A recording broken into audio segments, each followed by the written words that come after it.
This is a special edition video. It goes out to a former student of mine, Jose Real. He is a 22-year veteran of the U.S. Army, medically retired, broke his back in the service. He's now on an Africa Twin.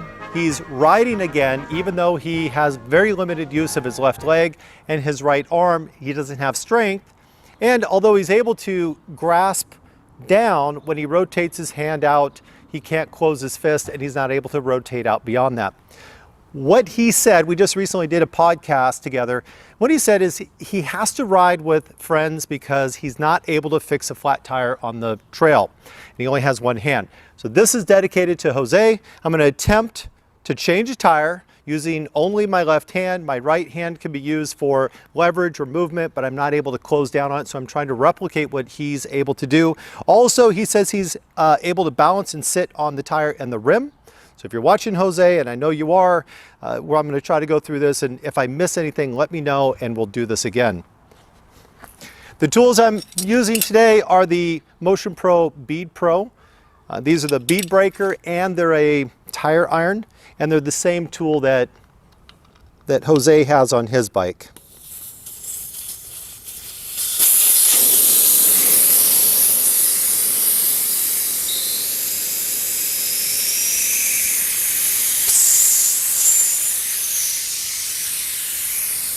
It's kind of hard to hear with the air blowing out of the tire. Jose has told me that he can break the bead, but he has not been able to get the tire off and the tube out. I'm only going to do this as a trail repair. I'm not going to remove the tire completely from the rim, only half of it, pull the tube, reinstall the tube, and reset the tire back onto the bead.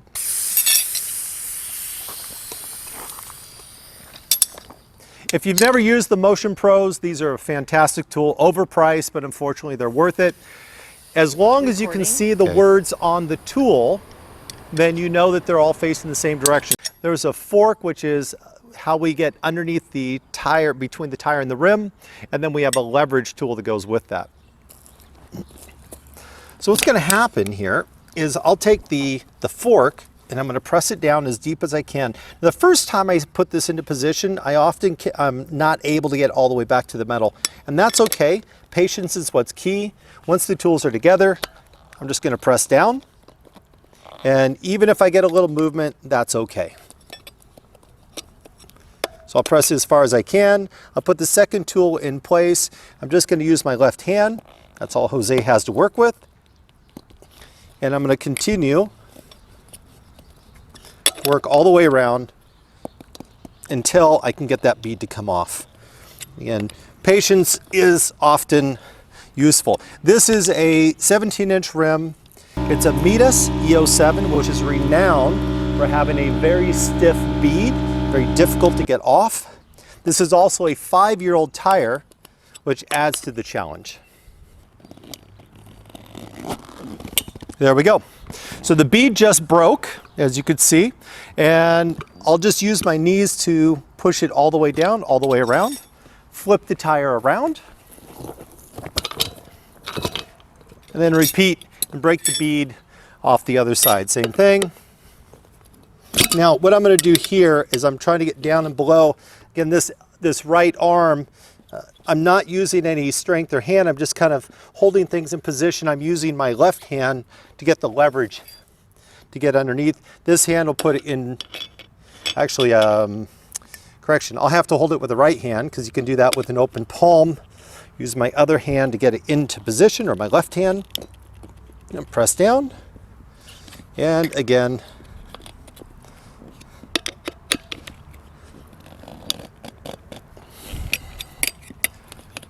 using my left hand as much as possible. Excellent. So I just broke the bead again. Just use my hand and my knees and break it all the way down. So now both sides are off the bead. I'll take the nut off the stem. Allow me to pull the tube out once I get the tire off of the rim.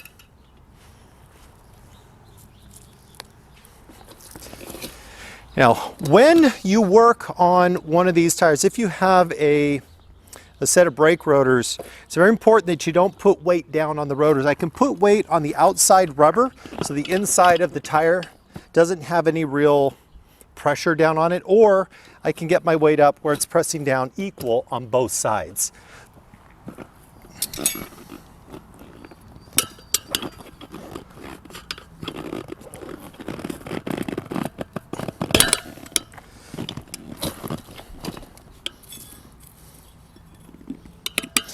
To put in the second, once the tire is in place, it doesn't take any weight to hold it in place. If you need to, you can use a knee. That second tire iron, start out wide and slip it right up along the edge until you just catch the edge of the bead. The goal here, or the secret to doing a tire, is don't get greedy. You want to get very small bites as you go all the way around.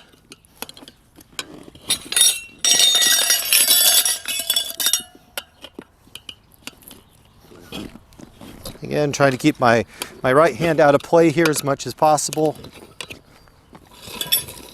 So we're essentially doing this as a one-handed trail side tire repair.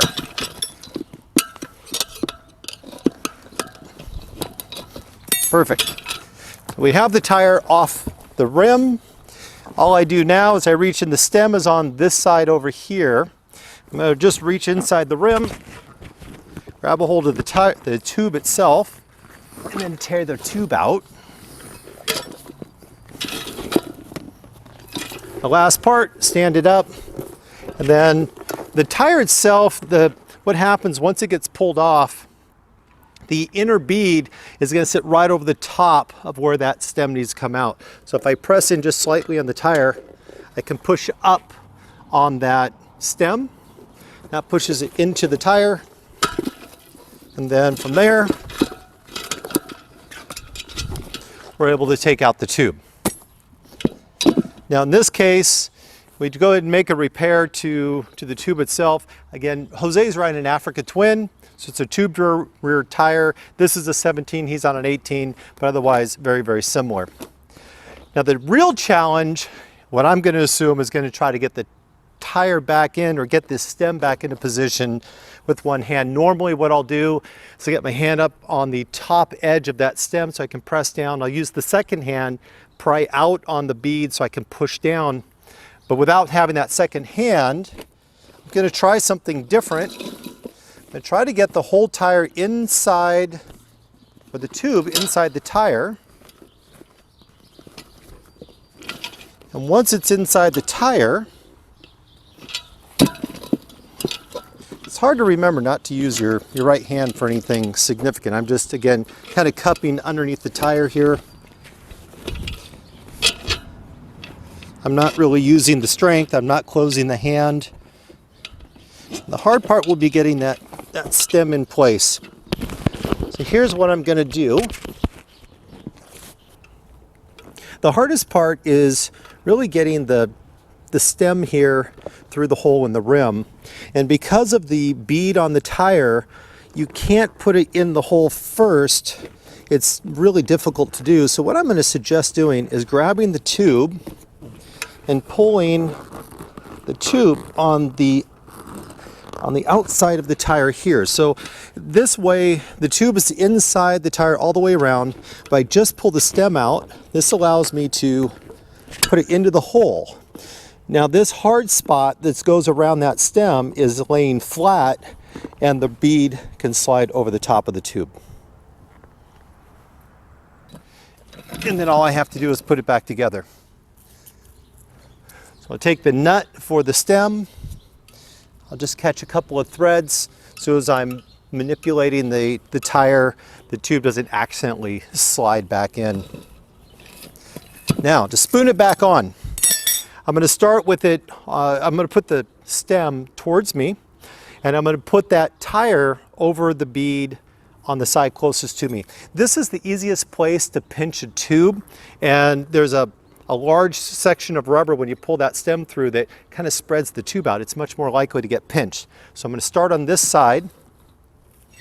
Also, when you are using any kind of a tire iron, This tip here is what generally causes a pinch tube. What'll happen is you'll have a very sharp tire iron. These are pretty smooth, but when you put it underneath the tire and you pivot to pull it into position, is that last little bit when you push down hard that causes that tip to pull the tube and pinch it against the metal. So I'm going to try to avoid, with the exception of the first couple of time, the very start, but after that I want to avoid having that metal touch the metal on the inside of the rim.